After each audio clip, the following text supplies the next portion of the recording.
The ballroom blazed with 1,000 candles, their light glittering off gilt-edged mirrors and the jewels adorning London's finest. Yet the brilliance did nothing to warm the bitter cold of February 1847, nor could it dispel the chill that had settled around Lady Beatrice Ashford like a shroud these past 18 months. She stood near the periphery of the gathering, positioned neither fully within the crowd nor entirely apart from it, that careful, uncomfortable space occupied by those whose reputations have been tarnished just enough to inspire whispers, but not so thoroughly destroyed as to warrant complete ostracism. At 26, she was no longer young by society's merciless measure, and the scandal that clung to her refusal of no fewer than 4 perfectly acceptable suitors, her unfortunate habit of expressing opinions at intellectual gatherings where ladies were expected to ornament rather than participate, and most damningly, the vicious rumors spread by Lord Pemberton after she'd rejected his advances had rendered her something worse than pitied. She had become invisible, a cautionary tale mothers referenced in hushed tones, a woman whose independence had purchased her nothing but loneliness. She watched the dancers spin past in their elaborate waltzes, their faces bright with wine and possibility,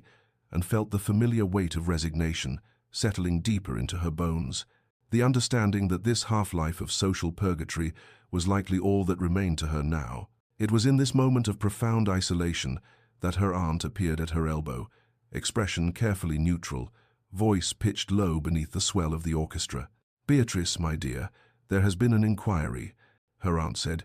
and something in those words, their formality, their careful lack of enthusiasm, made Beatrice's breath catch. "The Viscount Hartwell has expressed interest in making your acquaintance. His father is unwell, you understand, and there are certain expectations regarding his establishment of a household." The meaning was perfectly clear. This was not a romantic overture but a transaction,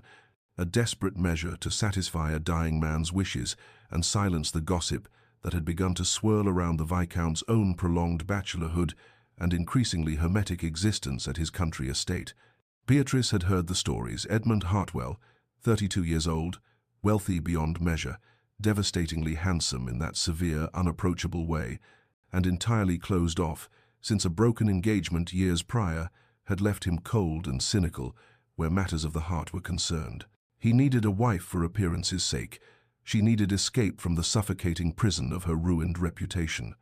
When they were introduced an hour later in a quiet alcove, away from the ballroom's chaos, their meeting held all the warmth of a business negotiation between solicitors, his bow correct and remote, her curtsy perfect and empty,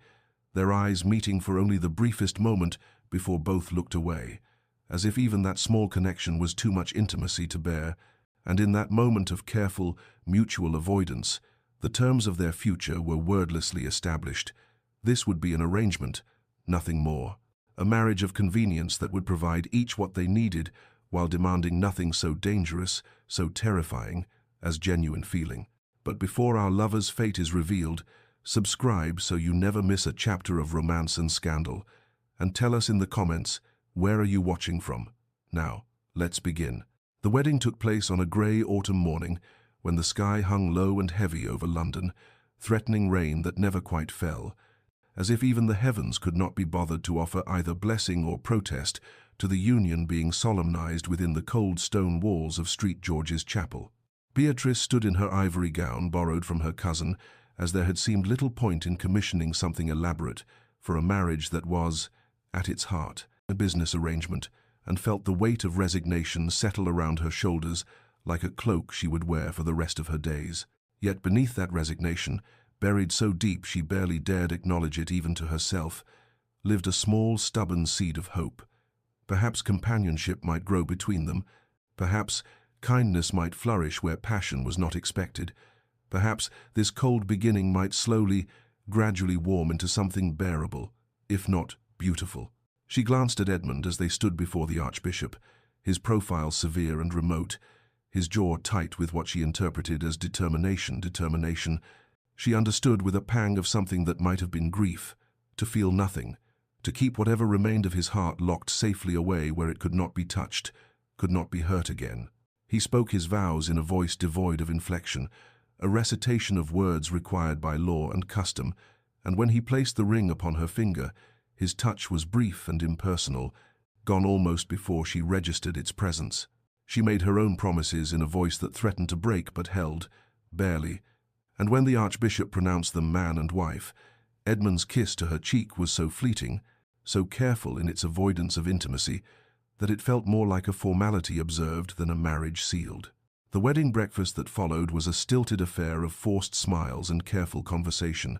their families visibly relieved to have the matter settled. Edmund's father, too ill to attend the ceremony, had sent his blessing from his sickbed, satisfied that his son had finally done his duty. Beatrice's aunt radiated the particular satisfaction of one who has successfully disposed of a difficult problem and society. That insatiable beast, always hungry for fresh gossip, found itself satisfied that the reclusive Viscount and the scandal-tainted lady had solved each other's problems in one efficient stroke. When at last they departed for Hartwell Manor, the carriage rolled through the countryside in profound silence. Beatrice watching the landscape transform from London's grey streets to rolling hills painted in autumn's rust and gold, Edmund staring fixedly out the opposite window, as if she did not exist beside him, and with each mile that passed, she felt the distance between them solidify into something nearly tangible. The manor, when it finally appeared through the gathering dusk, and was breathtaking in its beauty, a grand edifice of honey-colored stone, with mullioned windows that caught the last rays of dying sunlight. Yet there was something cold about it, something unwelcoming in its perfection, as if it had been built to impress rather than to shelter, to showcase rather than to embrace,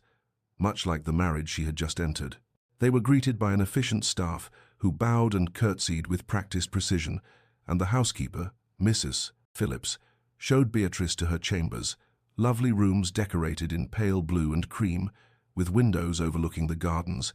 and notably, pointedly, separated from the master's chambers by the entire length of a corridor. While Edmund disappeared into his study without a word beyond the formal pleasantries required by basic courtesy, that night Beatrice stood alone in her beautiful cold room, still wearing the borrowed gown, and understood with perfect clarity that she had traded one form of loneliness for another, and as she finally undressed and climbed into the large, empty bed, she told herself that this was what she had agreed to. This was the bargain she had made, and she had no right to the tears that slipped silently down her cheeks in the darkness. Weeks passed in a careful choreography of avoidance, a dance of two people sharing a house but never quite sharing a life, their routines established with the precision of clockwork and all the warmth of the mechanism's cold gears. Edmund rose before dawn each morning, breaking his fast alone in his study while reviewing the estate ledgers, and by the time Beatrice descended for breakfast, he had already gone out to inspect the fields, to meet with tenants, to ride the borders of his property, as if cataloguing every fence post and hedgerow might fill the emptiness that had taken up residence in his chest since he'd vowed never to feel again. She spent her mornings exploring the manor room by room, discovering the history contained within its walls, and it was during one such exploration that she found the library, a magnificent two-story room with floor-to-ceiling shelves and tall windows that should have filled the space with light, but instead only illuminated the thick dust coating every surface, the neglect that had transformed what must once have been the heart of the house into something like a mausoleum for forgotten words. The books were in complete disarray, stacked haphazardly or fallen to their sides, years of accumulated disorder that spoke of abandonment, and Beatrice found herself drawn to the project of restoration, not because anyone asked her to, not because it was expected, but because tending to these neglected volumes gave her purpose in a house where she otherwise existed, like a ghost, present but insubstantial, seen but not acknowledged. She worked steadily through the afternoons, organizing volumes by subject and author, cleaning leather bindings with careful hands, and lost herself in the physical labor of creating order from chaos, finding in the work a meditation that quieted the loneliness, threatening to consume her. Their only required interaction came at dinner, that nightly ritual of excruciating formality where they sat at opposite ends of a table designed to seat 20, served course after course by servants whose careful expressions revealed nothing of what they must think of this strange, silent marriage. Edmund spoke only when politeness demanded it, inquiries about her health, observations about the weather, and Beatrice responded in kind, both of them performing courtesy like actors in a play neither had auditioned for and between the stilted pleasantries stretched vast silences, filled only with the clink of silver against porcelain and the measured tread of servants' feet. Yet despite their mutual determination to maintain distance, Beatrice found herself watching him when she thought he wouldn't notice, observing him from library windows as he walked the grounds each evening after dinner, always alone, his hands clasped behind his back, and his head bowed as if carrying the weight of thoughts too heavy to share, and she began to see beyond the cold facade he presented to the sadness in his eyes, the particular loneliness of someone who had chosen isolation not because he preferred solitude, but because connection had proven too painful to risk. She noticed, too, his interactions with the estate workers, the patience with which he listened to their concerns, the fairness of his decisions, the respect his tenants showed him that spoke of genuine regard rather than mere obligation. And she understood that the wall he'd built around his heart had not destroyed his capacity for kindness, only locked it away where it could not be weaponized against him. What she did not know, could not see, was that Edmund had begun noticing her as well, the gentleness with which she spoke to even the lowest scullery maid, treating each servant as a person worthy of consideration rather than invisible hands, performing necessary tasks. The quiet grace with which she moved through his house, bringing a softness to rooms that had known only masculine austerity for years, but he said nothing, allowed no flicker of awareness to cross his carefully controlled features, and told himself that noticing was not the same as caring, that observation required no vulnerability, and that he could live indefinitely in this half-existence they had created, never acknowledging that with each passing day, the distance between them felt less like safety and more like a prison of his own construction. A month after the wedding, when November's chill had settled permanently into the stones of Hartwell Manor and the last stubborn leaves had finally surrendered to winter's approach, Beatrice woke one morning with a scratching sensation in her throat and a heaviness in her chest that she initially dismissed as nothing more than the result of working in the dusty library without adequate ventilation. By afternoon, however, the minor irritation had blossomed into a persistent cough that left her breathless, and by the time dinner arrived, that nightly ritual of careful distance, she found herself struggling to maintain her composure through each course, her throat raw and her head beginning to ache with a dull, insistent pressure. Edmund noticed, of course, though his face betrayed nothing beyond a slight tightening around his eyes, and when she excused herself early, offering apologies that came out rougher than intended, he merely inclined his head in acknowledgement and watched her retreat with an expression Mrs. Phillips, clearing the plates, could not quite decipher. That evening, maintaining the careful propriety that governed every aspect of their separate lives, Edmund sent the housekeeper to check on the new Viscountess, instructing her to ensure Beatrice had everything she required and to summon the doctor if her condition worsened, and Mrs. Phillips returned with the report that her ladyship was resting comfortably and had requested only some hot water with honey and lemon, which was promptly delivered. Edmund retired to his study as usual, attempting to focus on correspondence that suddenly seemed utterly meaningless, and told himself that his concern was merely the responsibility any husband would feel for a wife's well-being, nothing more personal than duty required. Yet as the hour grew late and the house settled into nighttime silence, he found himself climbing the stairs and walking down the corridor that led to her chambers, telling himself he was simply passing by on his way to his own rooms, despite the fact that this route was entirely out of his way. He stood outside her door in the darkened hallway, his hand raised to knock but frozen in indecision, and heard through the heavy wood the sound of her coughing, harsh, painful spasms that seemed to go on, and something in his chest constricted with an intensity that alarmed him, but he did not knock, he did not enter, merely stood like a sentry in the shadows until the coughing subsided and silence returned, and then he retreated to his own cold bed, where he lay awake far longer than he wished to examine. The next morning, he rose even earlier than usual and went directly to the kitchen, where he surprised the cook by instructing her personally to prepare a specific tea chamomile with honey and a touch of brandy, the exact preparation he had noticed Beatrice taking at dinner several weeks prior, when she had mentioned, in one of their few actual exchanges, that her mother had always sworn by the combination for throat complaints, and he ordered it sent to her chambers with breakfast. When Beatrice received the tray, and saw not just the standard breakfast tea but this particular preparation, made exactly as she preferred it, she sat very still in her bed for a long moment, the cup warming her hands, and understood with sudden clarity that Edmund had been paying attention, that despite the distance he maintained and the walls he had built so carefully around himself, he had noticed this small detail about her preferences and remembered it. She found him that afternoon in his study, having ventured downstairs despite Mrs. Phillips's gentle protests that she should rest, and when she thanked him for the tea, for his thoughtfulness in remembering such a small thing, he looked up from his ledgers with an expression that might have been surprise or might have been something more vulnerable, quickly shuttered away, and he said simply, "It was nothing." But she saw the way his fingers tightened on his pen, saw something flicker in his eyes, perhaps astonishment that she had recognized the gesture for what it was, perhaps discomfort at being seen, at having his carefully maintained facade of indifference cracked by an act of kindness he had not quite been able to suppress. And though he returned his attention to his work in clear dismissal, and though she retreated without pressing further, something had shifted between them. Some small seed had been planted in the frozen ground of their arrangement, and neither of them could quite pretend otherwise. The library had become Beatrice's sanctuary in the weeks following her recovery from the cold, a place where she could lose herself in the quiet work of restoration, while the November rains fell steadily against the tall windows, and she had developed a comfortable routine of spending her evenings there after dinner,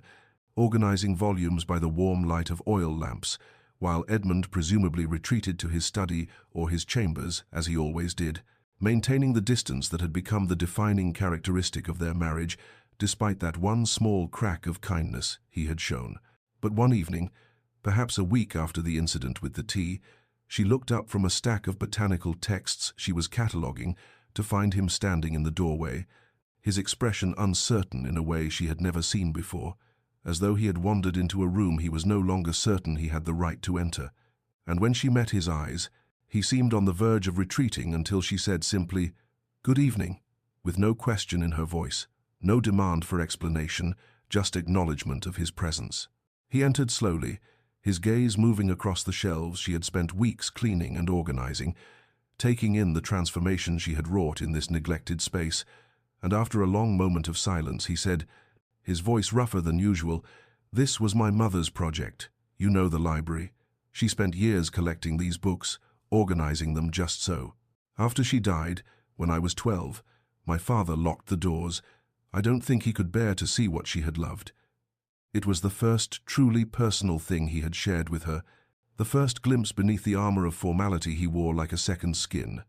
and Beatrice felt something shift in her chest, an understanding that this moment required careful handling, that he had offered something fragile, and any wrong move might send him retreating back behind his walls forever. She said gently, "She had exquisite taste. The collection is remarkable philosophy, poetry, natural history, all the great works. She must have been a woman of considerable intellect." He nodded, running his fingers along a shelf she had recently polished. "She was. My father never appreciated that about her. He thought books were frivolous for a woman of her station. They spoke for only a few minutes more, tentative words about literature and loss, about the comfort found in the company of books, when human company proved too complicated or too painful, and then he withdrew, offering a formal good evening that might have seemed like a return to distance, except that 2 nights later he appeared in the doorway again. And this time he brought a book of his own and settled into the leather chair across from where she worked, reading in silence while she continued her cataloguing, and gradually, without discussion or acknowledgement, it became a pattern. Some evenings he came and some he did not, but when he did, they existed in a parallel silence that was nothing like the painful quiet of their dinner table, a shared space that asked nothing and offered everything.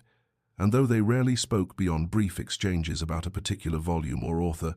Beatrice began to feel that perhaps Edmund Hartwell was not entirely unreachable after all, and that somewhere beneath his carefully maintained ice was a man who had once known how to connect, who had loved his mother enough to lock away her memory rather than face the pain of it, who was capable of warmth, even if he had forgotten how to let it reach the surface, and she found herself looking forward to those library evenings with an intensity that should have alarmed her, but instead felt like the first truly honest emotion she had allowed herself, since entering into this arrangement that was supposed to protect them both from feeling anything at all. As autumn deepened toward winter and November gave way to December,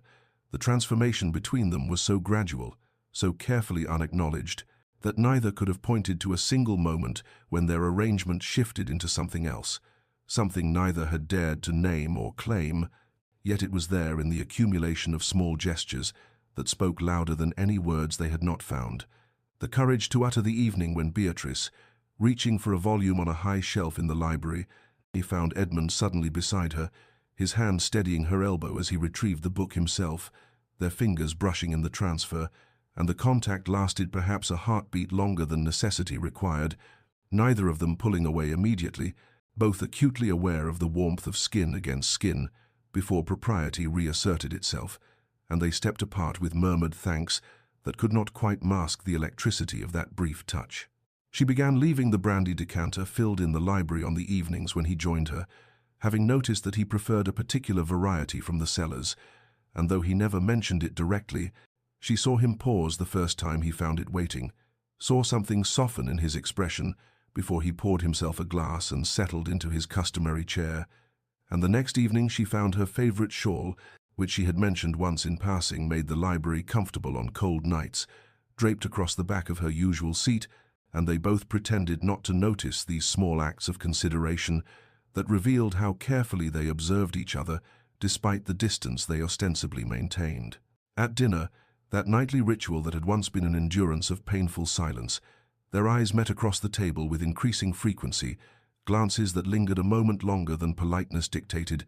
conversations that, while still formal, had begun to include actual exchanges rather than mere pleasantries, and once, when she made a wry observation about the absurdity of a letter she had received from a former acquaintance in London, she saw his mouth quirk in what might have been the ghost of a smile, quickly suppressed but unmistakably there, and the sight of it made her heart perform an uncomfortable acrobatic feat in her chest that she refused to examine too closely. The household staff noticed, of course, for servants always see what their employers imagine hidden, and Mrs. Phillips remarked to the housekeeper that his lordship seemed less severe of late, while the housekeeper observed that her ladyship had begun wearing her hair in a softer style, and had asked for the rose silk dress to be pressed for dinner rather than her usual subdued greys,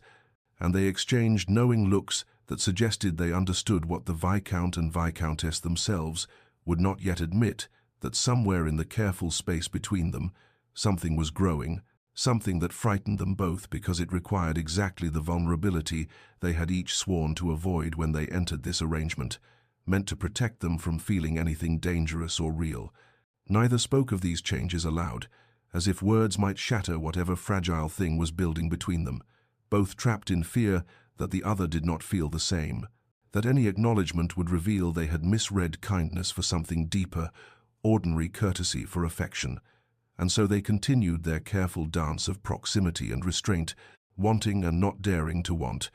until one morning in mid-December when Beatrice woke to find the world beyond her window transformed,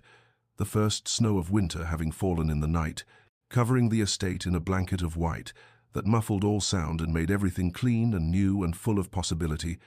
and when she came down to breakfast, she found Edmund standing at the window, looking out at the changed landscape, with an expression she had never seen before, something almost peaceful, almost hopeful, and when he turned and saw her there, he did not immediately shutter that expression away, and for a moment they simply looked at each other across the morning room while the snow fell silently outside, and everything that had been carefully unspoken hung between them like a promise.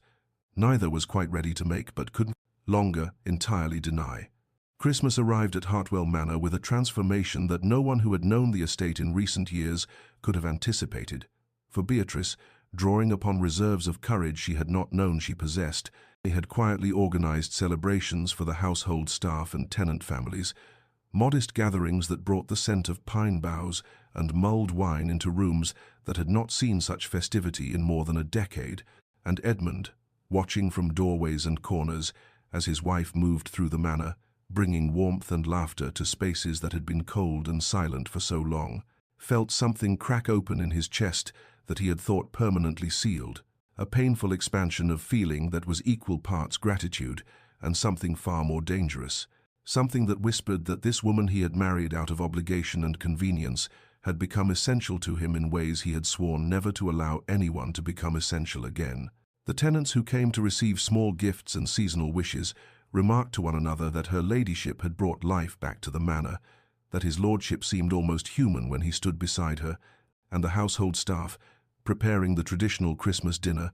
worked with a lightness that came from serving in a home that finally felt like something more than a beautiful mausoleum. On Christmas evening, after the celebrations had concluded and the guests had departed into the crystalline winter night, Beatrice and Edmund found themselves alone in the drawing room, the fire burning low, candles flickering on the mantelpiece beside arrangements of holly and ivy,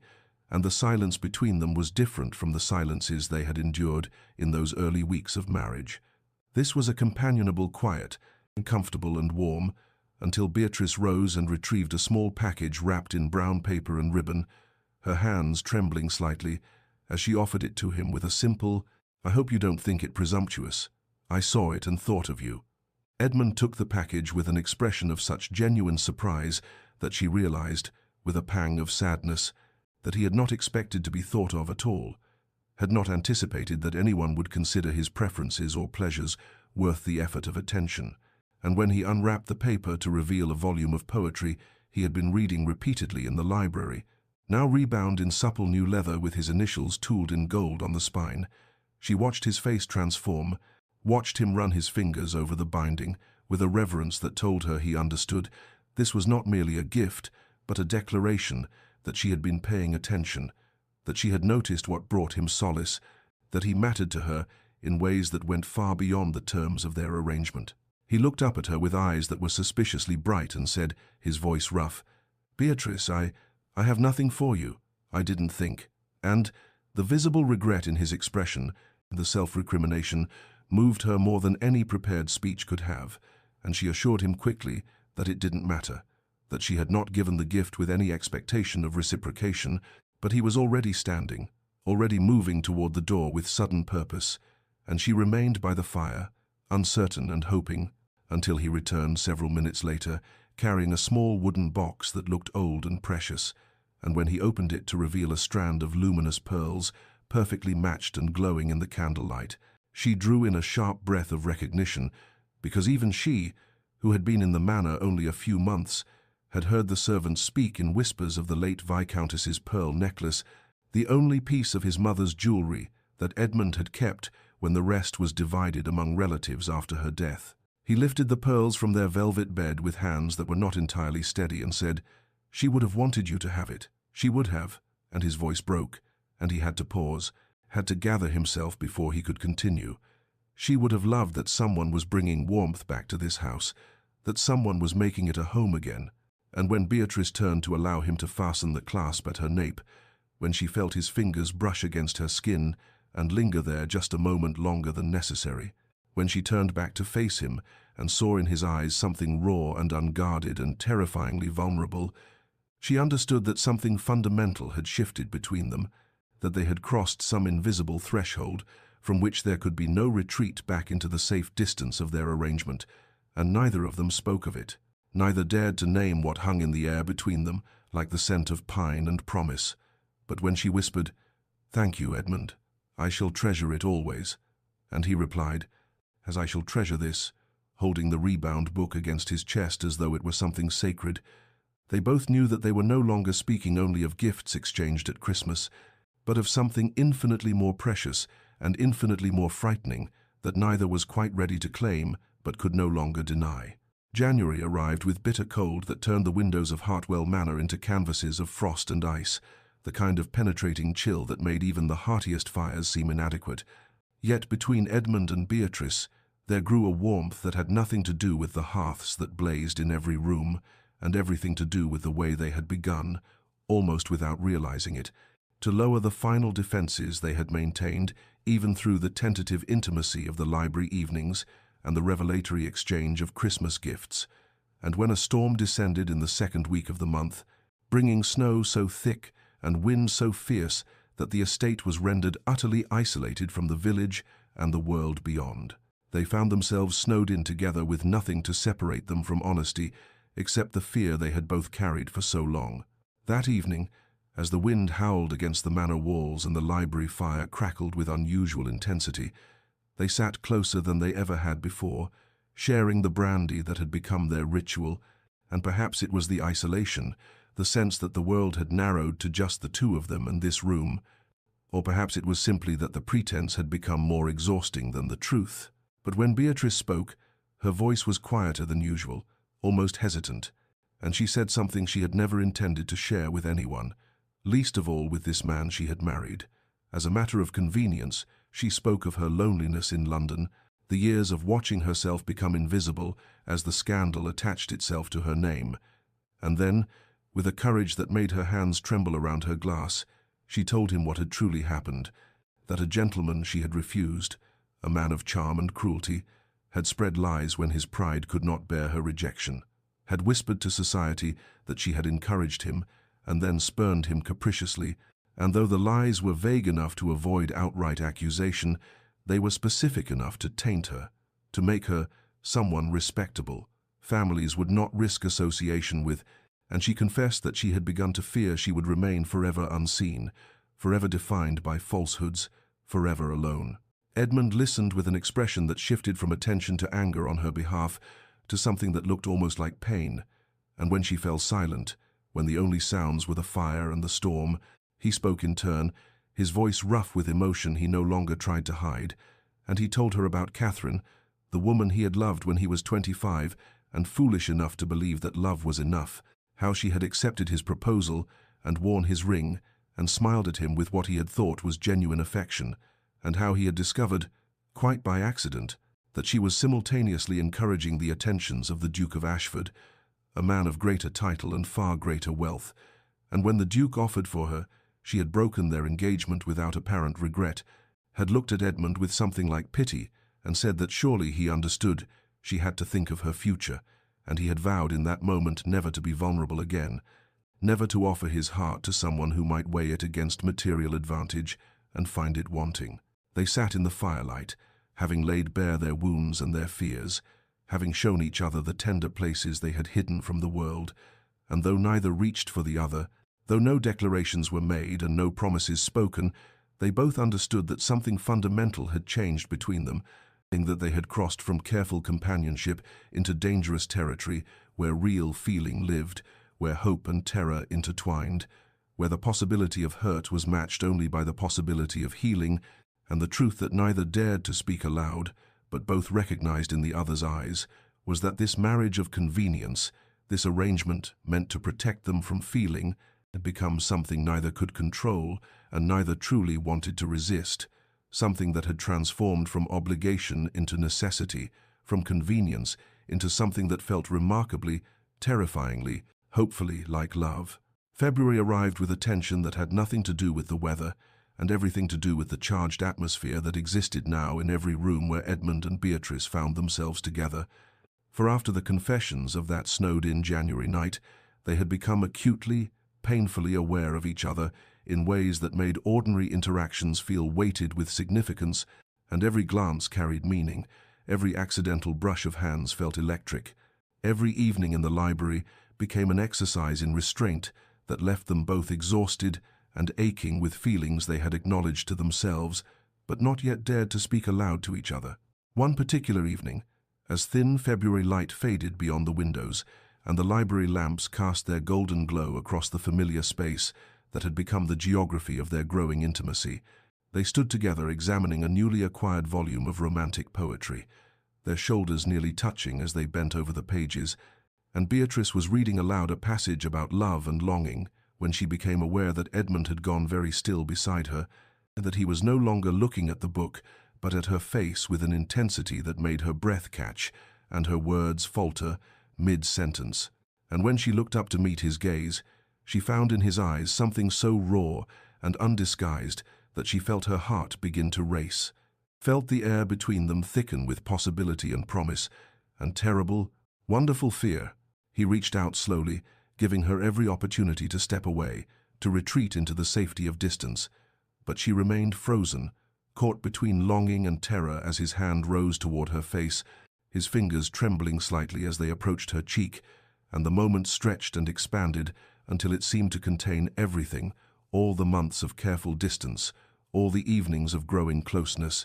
all the words spoken and unspoken, all the hope and fear and desperate wanting that neither had been brave enough to claim, and she could feel the warmth of his hand, though he had not yet touched her skin,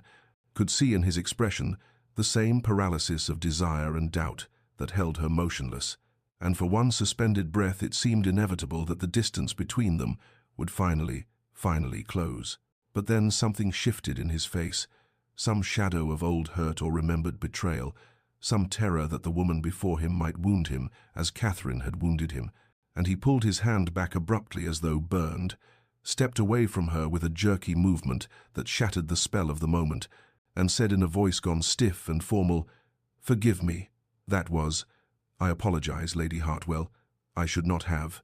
And he was gone before she could respond, leaving her standing alone in the library, with the book of poetry still open in her hands, and her heart hammering against her ribs, and her mind racing with confusion and hurt, and the terrible question of whether she had misread in everything, whether all the warmth and growing intimacy had been only her own foolish imagination, whether he did not feel for her what she had begun to believe he felt, what she had allowed herself to hope he felt. Edmund, fleeing to his own chambers like a coward, pressed his forehead against the cold glass of his window and stared out at the winter bare gardens without seeing them, furious with himself for his weakness in almost touching her, and more furious still for his cowardice in pulling away.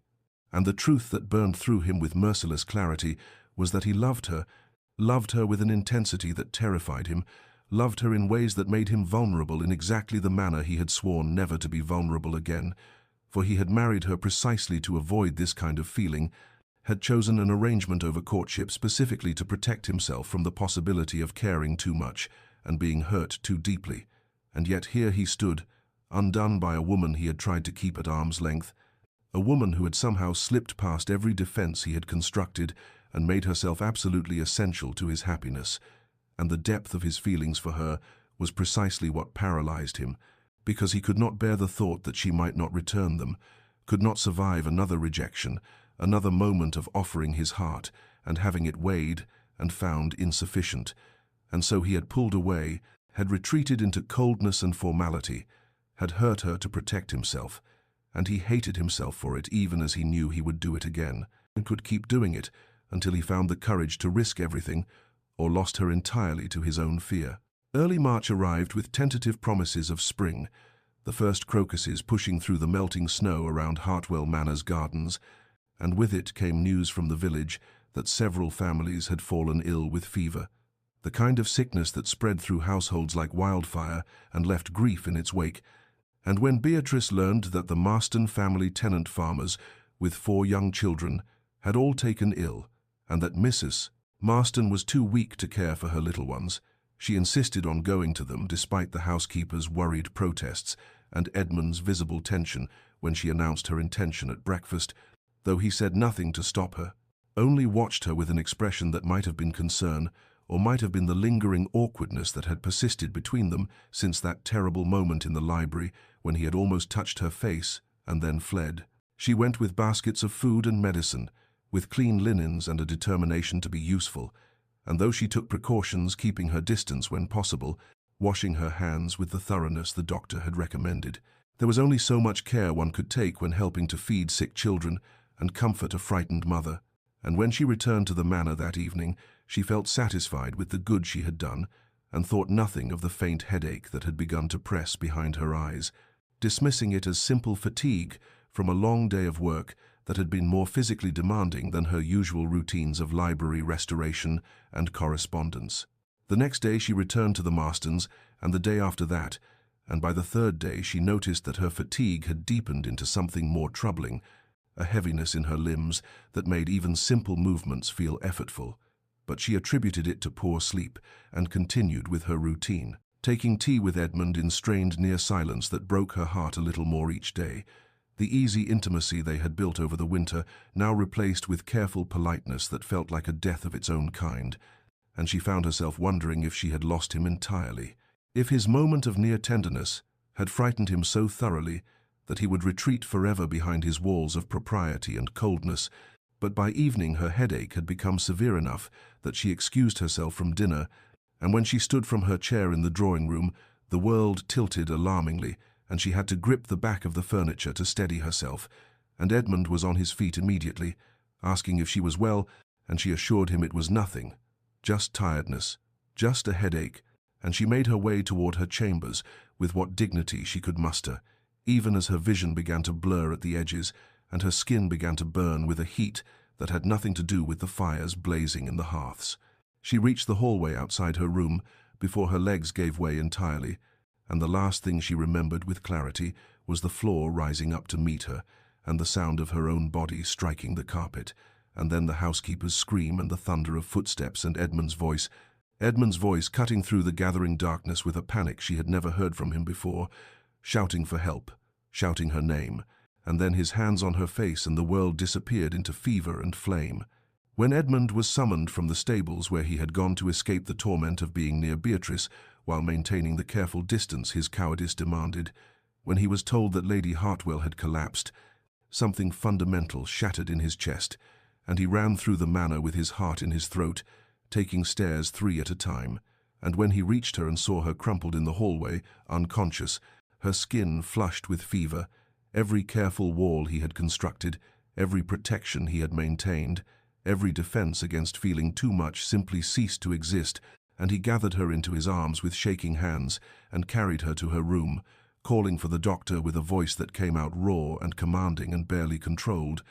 and the household staff moved with urgent efficiency because they had never, not once in all the years of his lordship's residence at the manor, heard such emotion in his voice or seen such fear in his eyes, and they understood as they sent riders racing toward the village that something had changed, that whatever careful arrangement had existed between the Viscount and his wife had transformed into something that made his hands tremble as he laid her on the bed and refused to leave her side, even to let the maids tend to her, and when the doctor finally arrived and examined her with grave efficiency and pronounced it the same fever that had struck the village, the same illness that had already claimed 2 lives that week, Edmund's face went white as death itself, and his voice, when he asked about treatment, about prognosis, about anything that could be done, shook with barely suppressed terror,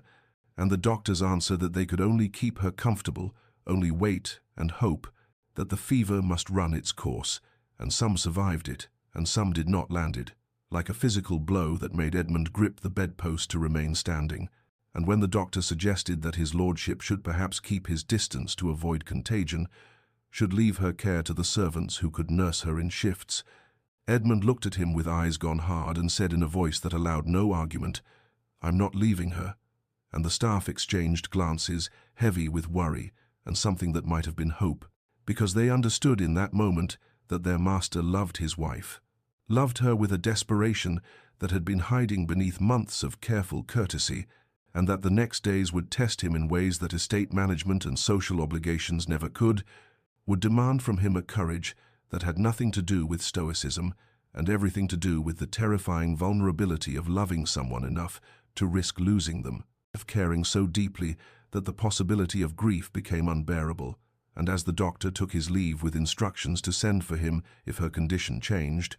Edmund pulled a chair to Beatrice's bedside and took her burning hand in his and prepared to face the greatest fear of his carefully defended life. The doctor departed with his bag of useless remedies and his warnings about contagion that Edmund had dismissed with barely concealed contempt, and as the sound of hooves faded down the manor drive, Edmund settled into the chair he had pulled to Beatrice's bedside and understood with crystalline clarity that he would not be leaving this room, and would not be observing proper distance or taking sensible precautions or protecting himself from illness,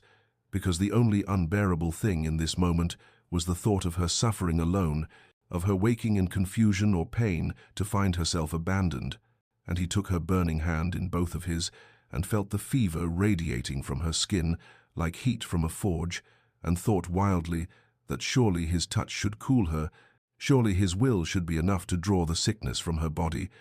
But she only trembled and murmured incoherently, and he reached for the basin of cool water the housekeeper had left and began the work that would occupy the long hours ahead, dampening cloths and laying them gently across her forehead, her throat, her wrists, anywhere the fever seemed to burn most fiercely. The night deepened around them, and the house fell into worried silence, the servants speaking in hushed voices beyond the door, occasionally bringing fresh water or broth that Edmund barely acknowledged, and Beatrice drifted between states of consciousness that bore little resemblance to true awareness, sometimes thrashing against the blankets he tried to keep over her, sometimes lying so still that his heart would seize with terror until he felt the shallow rise and fall of her breathing. And in the moments when her eyes opened and seemed to recognize him, she would whisper through cracked lips that he should go, that he must leave her,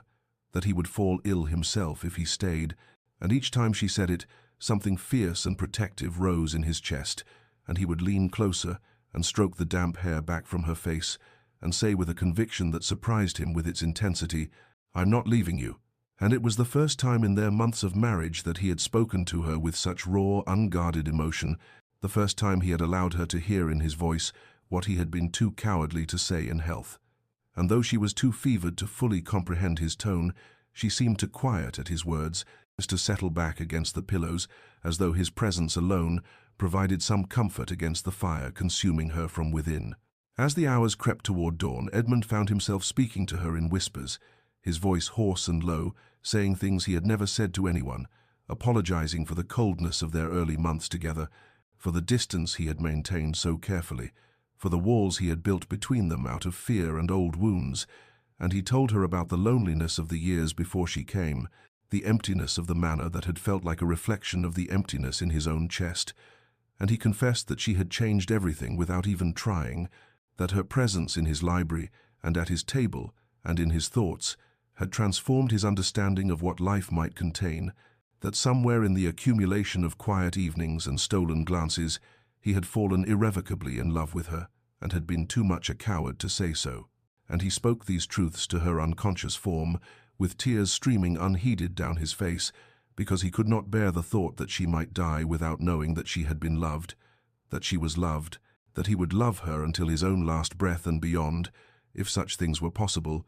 And when grey dawn light began to seep through the curtains, and he heard the household stirring to face another day, he remained exactly where he was, holding her hand, whispering his belated declarations to her fever-flushed face, and understood that he had finally found the courage to be vulnerable, but feared desperately that he had found it too late. The second day brought no relief, only a deepening of the fever that turned Beatrice's skin to fire and her consciousness to fragments, and Edmund remained at her bedside through every moment, his vigil unbroken, despite the household's worried attempts to bring him food. He wouldn't eat, or suggest rest he wouldn't take, and as the hours bled into the third day, he watched her slip further from him into delirium, her eyes opening sometimes, but seeing nothing of the room or the man who held her hand with desperate tenderness, and it was in these fevered states, when the barriers between thought and speech dissolved entirely, that she began to speak truths she had guarded carefully in health, murmuring through cracked lips about the library evenings that had become the center of her existence, about watching him read by lamplight and feeling her heart crack open with longing she had no right to feel, about the moment she realized she loved him Christmas night, she whispered, when he gave her his mother's pearls with shaking hands, and Edmund listened with tears streaming down his face as his wife, lost to fever, confessed that she had fallen in love with a man who seemed determined to keep her at arm's length, that she was grateful for every small kindness he had shown her, even as she ached for more, that if she had just a little more time, she would have found the courage to tell him, to ask him if perhaps he might someday care for her, even a fraction of how she had come to care for him. And hearing these words that she would never have spoken in consciousness broke something fundamental in Edmund's chest, shattered the last of his carefully maintained composure, and he leaned close to her burning face and whispered back his own confessions, told her fevered, unhearing form that he had loved her since Christmas too, perhaps even before, that he had been watching her just as she had watched him, that every moment in the library had been torture and paradise combined, because he wanted so desperately to reach for her and was so deeply afraid of what it would mean to want something that much, and he told her that he had been a fool and a coward, that he had wasted months they could have spent in happiness because he was too afraid of being hurt again, too damaged by old wounds to recognize the gift she represented, and he begged her forgiveness for his coldness, for the distance he had maintained, for the almost kiss he had fled from like a coward, and he promised that if she would only survive this, if she would only come back to him, He would spend the rest of his life making up for the tenderness he had withheld, would tell her every day that he loved her, would never again let fear keep him from showing his heart. The third day wore into evening, and the household staff left food outside the door that went untouched, and Edmund's valet knocked softly and begged his master to rest for just an hour and to take some brandy and perhaps change his clothes. But Edmund sent him away with a hoarse voice that allowed no argument, because the thought of leaving her, even for a moment, even to attend to his own deteriorating condition, was unbearable, and he continued his whispered confessions and his desperate ministrations,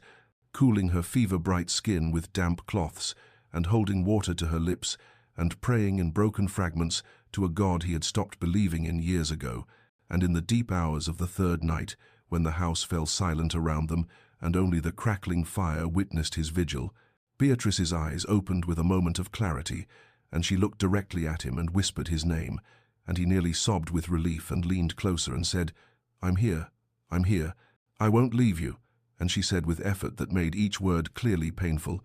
"You should go, you'll fall ill." And he said fiercely, "I don't care, do you understand me? I don't care about anything except you." And she smiled faintly, perhaps thinking it was only fever kindness, only the concern any decent man would show,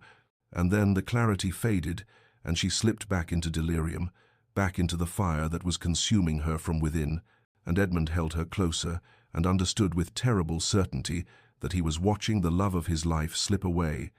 that he had finally found the courage to feel everything only to face losing everything, and the cruelty of that timing, the bitter irony of finding love in an arranged marriage only to have death threaten to claim it before it could truly begin, filled him with a rage and grief that had nowhere to go except into his continued vigil, his refusal to surrender, his whispered insistence that she stay with him, that she fight, that she not leave him alone in a world that would be unbearable without her light. The fourth day dawned grey and cold, and the doctor returned at Edmund's valet's urgent summons to find the Viscount still at his post beside the sickbed, though now he looked nearly as ill as his wife, his face haggard and unshaven, his eyes fever-bright with exhaustion and possibly contagion, and the doctor examined Beatrice with practiced hands, while Edmund watched with desperate intensity, and when the physician straightened and met Edmund's gaze, the grim determination there spoke volumes before any words were uttered, and the doctor said quietly that he had seen this pattern many times in recent weeks, that the fever typically peaked on the fifth day,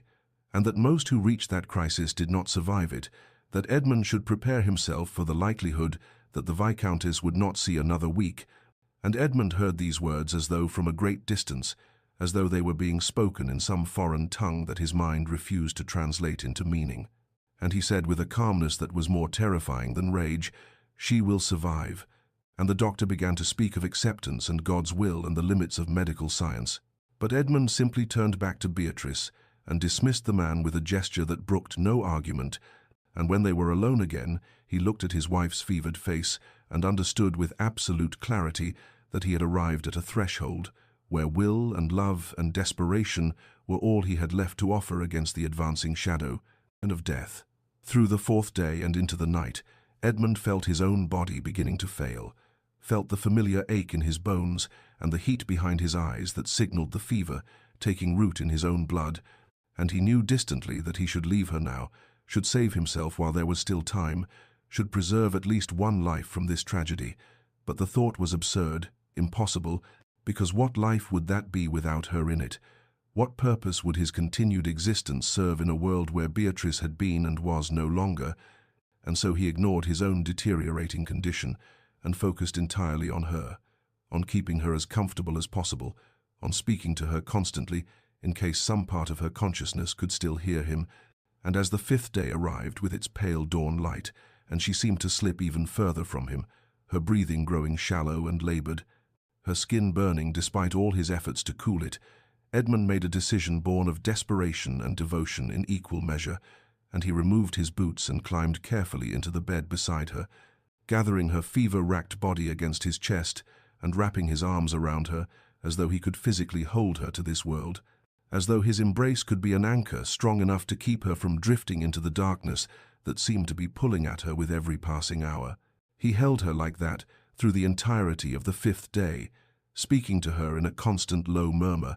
telling her about the life they would have when she recovered, the library evenings, and the children they might have, and the years and years they would spend together. And he prayed for the first time since his mother's death, prayed with a fervor that surprised him, because he had thought that capacity for faith had died in him long ago, and he bargained with God and fate, and any power that might be listening, offering anything, everything, in his own life if necessary. If only she would be spared. And when night fell again and she grew worse still, her breathing becoming ragged, and her body so hot it seemed impossible that she could survive such heat, Edmund pressed his lips to her temple and whispered over and over like an incantation, "Stay with me, please. I love you. Stay." And he refused to acknowledge the tears streaming down his face, or the trembling in his own fevered body, or the terrified certainty growing in his heart that love might not be enough, that wanting something desperately did not guarantee its granting. And still he held her through the dark hours when the house fell silent around them, and death seemed to hover in the very air of the room, held her with every ounce of strength remaining in his failing body, held her as though letting go even for a moment would mean losing her forever. The 6th day arrived with a grey dawn that crept through the curtains like a tentative promise, and Edmund lay beside Beatrice, still holding her against his chest, though he himself had long since slipped into a state that was neither sleep nor waking, but rather a fevered half-consciousness, where the boundaries of the world had become uncertain, and it was in this liminal state that he first noticed the change, the subtle shift in the quality of heat radiating from her body, no longer the scorching fire that had burned through 5 endless days, but something gentler, something that felt almost like normal warmth rather than the consuming blaze of fever. And he was afraid to believe it, afraid that hope itself might be a cruelty, but his hand moved to her forehead with trembling fingers and found her skin cooler, unmistakably cooler, and a sound escaped his throat that was half sob and half prayer. The morning hours passed with agonizing slowness as Edmund watched for any sign of relapse, any return of the fever that had nearly claimed her, but by midday, when weak sunlight finally broke through the grey clouds outside the window, Beatrice's temperature had dropped further still. Her breathing had eased from labored gasps to something approaching normal rhythm, and Edmund felt tears streaming down his face, though he made no sound, merely held her and shook with relief. He was too exhausted to properly express. And as afternoon shadows began their slow creep across the floor, her eyelids fluttered in a way that seemed different from the unconscious movements of delirium, and then they opened fully, and her gaze, though weak and confused, was clear, truly clear for the first time in 6 days, and she looked up at the haggard face of the man holding her and whispered in a voice like dry leaves, "Edmund?" That single word, his name spoken with recognition and awareness, broke something fundamental in Edmund's carefully maintained control, and this man who had been raised to show no weakness, who had built walls of ice around his heart after being betrayed, who had married Beatrice specifically to avoid feeling anything too deeply, found himself sobbing openly against her hair, his whole body shaking with the force of emotions too large to contain, and he managed to say through his tears, you stayed with me, and Beatrice, weak as she was, and confused by finding herself in her husband's desperate embrace, in a way their arrangement had never included, understood somehow that something profound had shifted during the days she couldn't remember, and she raised one trembling hand to touch his face and said with effort that cost her dearly, "I couldn't leave you." And Edmund pulled back just enough to look at her, his eyes red-rimmed and wild, his face unshaven and haggard, and his whole appearance that of a man who had walked through hell and barely survived, and he said with raw honesty that he could never have managed in health. "And I couldn't let you go. I love you. God help me, Beatrice, I love you. I have loved you for months, and I nearly lost you before I found the courage to tell you." And Beatrice stared at him as these words she had dreamed of but never expected to hear, washed over her fevered, exhausted consciousness, and she saw in his desperate face and trembling hands, and the way he held her as though she might disappear if he loosened his grip even slightly, that he meant it. That this was not fever kindness or duty, but real love, hard won and nearly lost, and all the more precious for how close it had come to remaining forever unspoken. The week that followed moved with the strange quality of a dream. Time measured not in hours or days, but in spoonfuls of broth accepted, in moments of wakefulness that grew gradually longer, in the slow return of colour to Beatrice's pale cheeks, and through it all, Edmund remained at her side, with a devotion that would have seemed impossible to anyone who had known him during those first cold months of their marriage, and the pretense that had governed their relationship for so long had been burned away entirely by the fever's fire, leaving only truth between them, raw and vulnerable and infinitely precious. He told her everything during those slow recovery days, repeating the confessions he had whispered while she lay unconscious, and she listened with wonder as he described holding her through the dark hours, refusing to let death claim her, praying with a fervor he thought he'd lost forever, and she wept as he spoke of his terror at nearly losing her before they'd truly begun, and she told him in return of her own hidden feelings, admitting that she had loved him for months but had been too afraid of rejection to speak, and too convinced that he could never return the affection of a woman he'd married merely for convenience, and they spoke of all the wasted time, the months of careful distance and unspoken longing, the fear and pride that had kept them apart, and Edmund said with profound regret that he had been a coward and a fool, that he had nearly let his past wounds destroy his future happiness, and Beatrice touched his haggard face and told him that they had found their way to truth in the end, that perhaps they had needed that slow accumulation of small moments to build a foundation strong enough to support the weight of real love. Edmund's tenderness during her recovery revealed dimensions of his character that Beatrice had only glimpsed in their library evenings, and he fed her broth with patient hands when she was too weak to hold the spoon herself, and he read to her for hours in his deep, steady voice when she was tired of sleeping but not yet strong enough to leave the bed, and he simply sat beside her, holding her hand when neither words nor activity seemed necessary, his thumb tracing gentle circles on her palm as though reassuring himself that she was real and alive and his, and the household staff who had worried over their master's cold isolation for so many years now watched with undisguised joy as he smiled at his wife with open adoration, as he laughed at something she said, as he demonstrated in 1,000 small ways that the frozen grief that had encased his heart had finally thawed. Beatrice found her own transformation in those recovery days, understanding that she had not merely survived an illness, but had been reborn into a life she had stopped believing possible, and she had found not just love but belonging, not just a husband but a partner who saw her fully and cherished what he saw,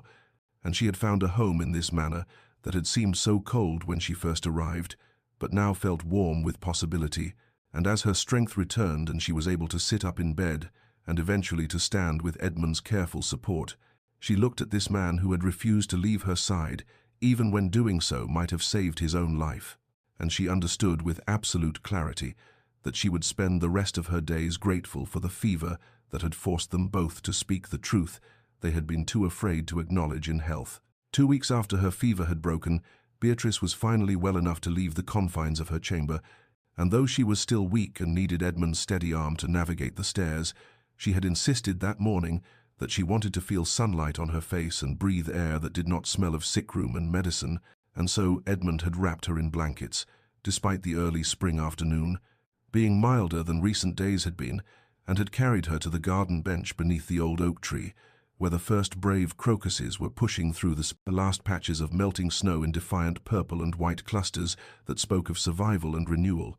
and he sat beside her close enough that their bodies touched from shoulder to knee, and she noticed with tender amusement that he could not stop touching her, his hand finding hers and holding it as though it was something precious, his other hand occasionally reaching to adjust her blankets or brush a strand of hair from her face or simply rest on her shoulder, as if confirming through touch that she was real and solid and alive beside him, and not a fever dream that might dissipate if he ceased his vigilance even for a moment.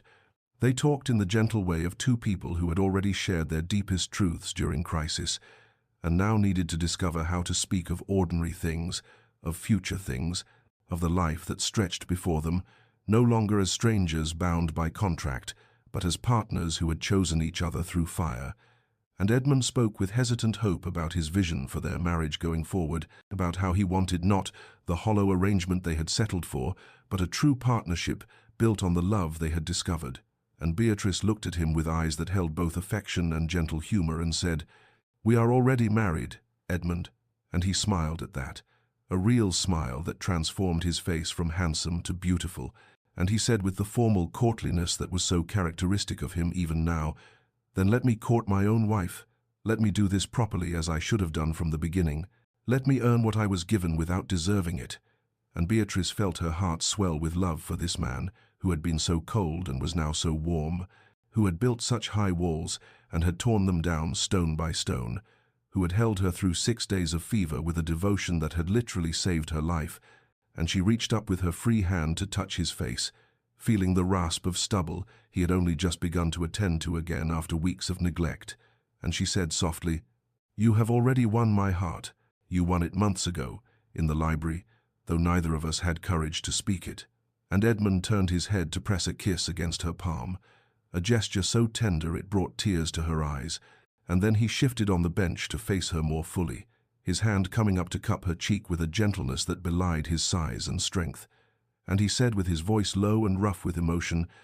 "Then let me seal this courtship properly, and there in the spring garden, with crocuses blooming around them in brave defiance of winter's lingering cold, with sunlight breaking through clouds that had been grey for so many months, with the manor standing behind them no longer cold but full of possibility," Edmund leaned forward and kissed his wife for the first time, and it was gentle as though she were made of spun glass that might shatter, reverent as though she were something holy. He had been granted by grace he did not deserve, and full of promise for all the years that stretched ahead of them, and Beatrice kissed him back with all the love she had kept locked away during their months of careful distance, and when they finally drew apart, both had tears on their cheeks and smiles on their lips, and Edmund rested his forehead against hers and whispered, "I love you. I will love you until my last breath and beyond." And Beatrice whispered back, "And I love you, my stubborn, foolish, wonderful husband who would not let me go." And they sat together in the garden as afternoon lengthened toward evening, wrapped in blankets and in each other, speaking softly of dreams and plans and the beautiful ordinary future that awaited them, and neither noticed when the last patch of snow finally melted away completely, leaving only the green promise of spring behind. The months that followed moved with the gentle inevitability of seasons turning, spring melting into the golden warmth of summer, and the transformation that overtook both the Viscount and Viscountess Hartwell became the subject of considerable speculation and discussion throughout the county. For those who had known Edmund during his years of cold isolation could scarcely reconcile that remote figure with the man who now walked the gardens of Hartwell Manor with his wife's hand clasped firmly in his, who smiled at her across rooms with an openness that would have been unthinkable during those first frozen months of their marriage, who demonstrated in countless small public gestures the profound private devotion that had taken root during crisis and now bloomed without restraint or shame. They were inseparable in ways that made the older matrons cluck their tongues with amused disapproval, while secretly feeling moved by such evidence that love could indeed flourish even in the most unlikely soil, and the household staff who had witnessed the entire arc of their relationship, from cold arrangement through devastating illness to this present happiness, took particular pride in their master and mistress, noting how the Viscount's face had lost the lines of tension that had marked it for so many years, how he smiled now with genuine warmth rather than polite duty, how he laughed at something his wife said with his head thrown back in unguarded joy, expressions they had thought his features incapable of forming. Beatrice bloomed like the gardens she tended, her confidence growing alongside her happiness, and she moved through the manor and estate with the assurance of a woman who knew herself deeply loved and valued, and she worked alongside Edmund in ways that made them true partners rather than merely husband and wife,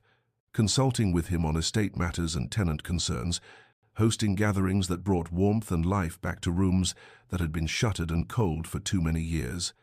And in private, their love deepened with each passing day, acquiring layers and dimensions that only time and intimacy could create. On warm summer evenings they would retreat to the library that had been the birthplace of their tentative friendship, and Edmund would pull her close on the settee they now shared, rather than occupying separate chairs, and he would whisper against her hair that he had fallen in love with her during those quiet evenings when they read in companionable silence, that he had been terrified by the strength of his feelings and had tried desperately to maintain the emotional distance their arrangement had promised, but had failed utterly because she had broken through every defense he had built, and Beatrice would turn in his arms to kiss him softly and confess that she had loved him from the moment he gave her his mother's pearls at Christmas, that she had seen in that gesture the heart he tried so hard to hide, that she had spent months afterward aching with love. She dared not speak for fear of rejection, and they would hold each other in the lamplight and marvel at how much time they had wasted in fear and pride, how close they had come to never discovering this happiness, and they would remember, with gratitude touched by lingering terror, those 6 days when fever nearly stole their future before it had truly begun, when Edmund's refusal to let her go had quite literally saved her life, and these memories made every ordinary moment precious, every touch sacred, every day together a gift they would never take for granted. Autumn returned to Hartwell Manor with its familiar palette of gold and crimson exactly 1 year after that grey morning, when Beatrice and Edmund had spoken vows in a ceremony devoid of love or hope, and the anniversary of their wedding passed quietly with private acknowledgement between them of how far they had travelled from that cold beginning. And it was only 3 weeks after that anniversary that Beatrice began to suspect the truth. Her body was telling her, through subtle signs that became gradually impossible to ignore, and when the doctor confirmed what she had already known in her heart, she found herself standing alone in the library, with her hand pressed against her still flat stomach and tears streaming down her face, tears of joy and wonder, and a love so fierce it frightened her. And when Edmund returned from the fields that afternoon, she was waiting for him in that same library where so much of their story had unfolded, and he knew immediately upon seeing her face that something of profound significance had occurred, and she took his hands in hers and said simply, "We are going to have a child," and watched as the news transformed his expression from concern to disbelief to a joy so profound and so terrified that she understood instantly that his happiness was inseparable from his fear, that having so nearly lost her once, he now lived with the constant awareness of how fragile life was, how quickly joy could be stolen, and she watched him struggle to find words as emotions too large for language moved across his face, and finally he pulled her against his chest and held her with a tenderness that acknowledged her precious fragility, while his voice, rough with feeling, said, "I am terrified." And she held him back and said, "I know, so am I. But we will face this together as we face everything now." And they stood that way for a long while in the library that had witnessed the tentative beginning of their love, surrounded by the books his mother had collected and Beatrice had restored, and when they finally drew apart, Edmund placed his hand gently against her stomach, with such reverence that fresh tears spilled from her eyes, and in the weeks that followed, as her body began to change, and their child grew within her, Edmund's fear gradually transformed into fierce protective devotion, and they would sit together in the evenings, planning and dreaming aloud, discussing names with careful consideration, imagining the child who would arrive with the spring. And one night, as firelight played across the library walls, Beatrice said softly, "We have come so far from what we were." And Edmund pulled her closer against his side and replied, "We nearly lost everything before we even began. I think of those first months, and can barely recognize the man I was, so cold, so determined to feel nothing." And Beatrice turned to look up at him and said, "But you did feel. You felt so much you frightened yourself. I think perhaps we were both falling in love during those silent evenings, and neither of us had courage to acknowledge it." And Edmund kissed her forehead and said, "Our child will never know such coldness, will never doubt for a moment that they are loved beyond measure. They will be raised in warmth and laughter and the certainty of being wanted."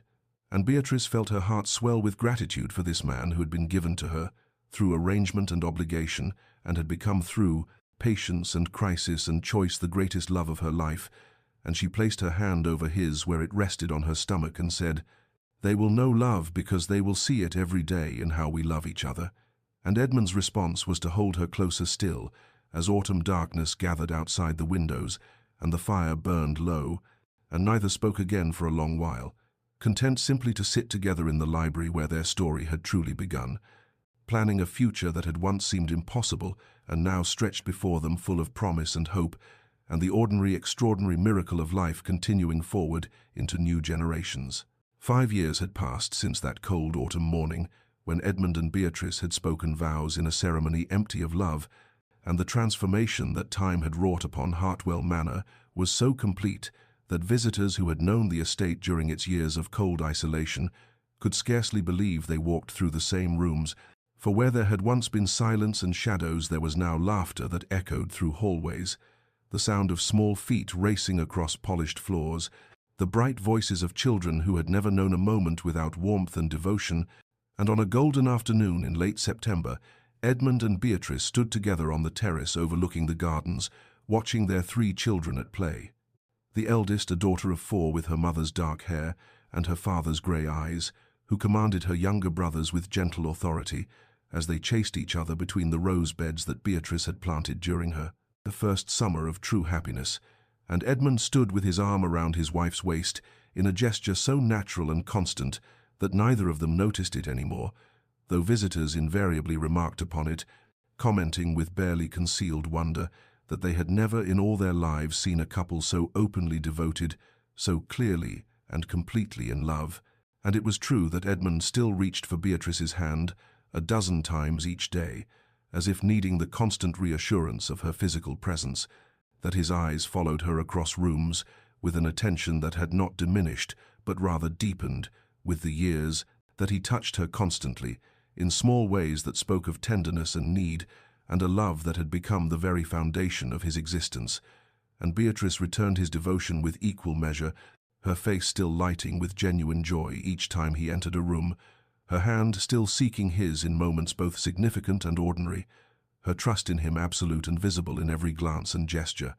The children were watched over by a nursemaid, who kept a respectful distance, allowing them freedom to play while ensuring their safety, and as Edmund and Beatrice observed their daughter help her youngest brother navigate a difficult step, their eyes met with shared understanding and gratitude for these lives they had created, these small souls who would never know the cold isolation that had marked their parents' early months, who were being raised in the certain knowledge that they were wanted and loved beyond measure, and in the quiet moments when the children were abed, and Edmund and Beatrice would retreat to the library that remained their sanctuary, they would sometimes speak of those 6 days when fever had nearly stolen their future before it had properly begun, and Beatrice would say, as she had said countless times before, "You held me to this world when I would have slipped away. Your refusal to let me go quite literally saved my life." And Edmund would pull her close and reply with words that had become their private litany. "I would hold you through anything, through fever and fear and whatever trials this life brings, for the rest of my life and for all my lives. Should we be blessed with more than one, I will never let you go." And these words, spoken in lamplight with their children safe above them and the estate prosperous around them, carried the weight of absolute truth, a vow more binding than those they had spoken in that grey church 5 years past, and they would hold each other in the library, where their love had first taken root during silent evenings of barely acknowledged longing, and remember, with gratitude touched always by lingering wonder, how close they had come to missing this happiness, how a marriage begun in cold obligation and mutual protection from society's expectations had transformed through patience and crisis, and the courage to be vulnerable into a love that astounded them both, with its depth and constancy. And Edmund would kiss his wife's forehead and think as he thought every day that he had been given more than he deserved, and that this woman and these children and this life full of warmth and laughter was a gift beyond price. And Beatrice would rest her head against her husband's shoulder and feel the same profound gratitude for a future that had once seemed impossible and now stretched before them, rich with promise and joy. Dear listener, you who have traveled alongside Edmund and Beatrice through cold beginnings and fevered crisis to this place of lasting joy, perhaps you recognize in their story something universal and true about the nature of love and transformation. For theirs is not merely a tale of 2 people who found happiness against the odds, but rather a meditation on how often we construct elaborate defenses against the very thing we most need, how we mistake protection for strength and isolation for safety, and how sometimes it requires the stark confrontation with loss to teach us that vulnerability is not weakness, but rather the only path to genuine connection. Edmund married Beatrice to silence gossip and satisfy obligation. She accepted him to escape scandal and secure her future, and both believed they could maintain the careful distance that would protect their wounded hearts from further damage. Yet what they discovered during those months of silent companionship in the library was that the human heart cannot be commanded to remain closed, that love grows in the smallest gestures and the quietest moments, That presence and attention and the gradual lowering of walls create intimacy, whether we intend it or not. And when fever came and threatened to steal away what Edmund had only just begun to acknowledge he wanted, his response was instinctive and absolute. He could not let her go, and in those 6 days of vigil, he spoke aloud what fear had kept locked within him. He declared his love to a woman who might not survive to hear it, and that act of desperate honesty became the foundation of everything that followed. There is wisdom in their story for all of us who have built walls, who have chosen safety over risk, who have convinced ourselves that we can live half-lived lives and call it prudence. For the truth is that we are not promised endless time. We are not guaranteed another chance to speak what remains unspoken or to reach for what we have denied ourselves out of fear. Edmund and Beatrice wasted months in cold silence, both loving and both afraid, and they were given the gift of crisis that forced honesty. But you need not wait for fever or disaster to show your heart, to speak your truth, to acknowledge the love that grows despite your best efforts to prevent it. Look around you at the connections you have denied, the walls you have built, the ways you protect yourself at the cost of genuine intimacy, and ask yourself whether the safety you have purchased is worth the price of isolation, whether the life you are living is the one you truly want, or merely the one you have settled for because wanting more seems too dangerous. Love in its truest form requires courage. It demands that we risk rejection and pain and loss, but it offers in return something that nothing else can provide: the profound comfort of being fully known and fully loved, of sharing your life with another soul who sees you completely and chooses you anyway, of building together something larger and more beautiful than either of you could create alone. May you find the courage to lower your walls before crisis forces them down. May you speak your truth while there is still time. May you reach for love even when fear counsels retreat.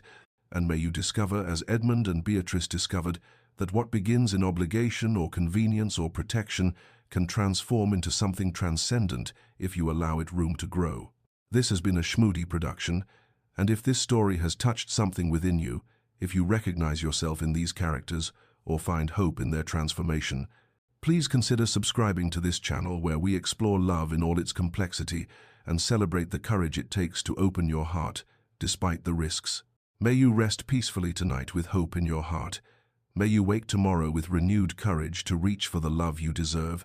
And may you remember always that it is never too late to choose vulnerability over protection, connection over isolation, and love over fear.